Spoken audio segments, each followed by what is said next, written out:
Hello, my name is Austin Motter, and I'm an SRNA or Student Registered Nurse Anesthetist here at the Cizik School of Nursing at UTHealth Houston.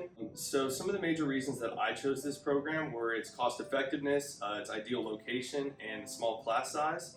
So to start, the Cizik School of Nursing offers the most affordable tuition as one of the only public CRNA schools in Texas, as well as high quality education. So a couple of the most important things you look for when you're vetting CRNA schools are its first-time board pass rates as well as attrition rates.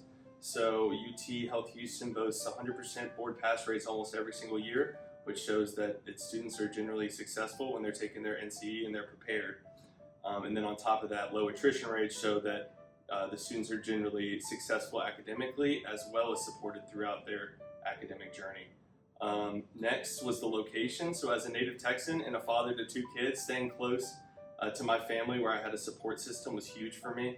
On top of that, the location of the school within the medical center was huge because it offers a huge diversity of clinical sites and hands-on experiences right here. So I don't have to travel far for clinical sites, and I can stay close to my family during the clinical portion of the program. Next, the small class size. So with a class size of around 30, it's pretty small compared to a lot of the programs in Texas. And I was really looking for the close-knit community where I can get personalized feedback from my instructors and as well as support and be supported by my classmates and peers. So UTHealth Houston checked all those boxes for me, and that's why I decided to pursue my DNP at this school.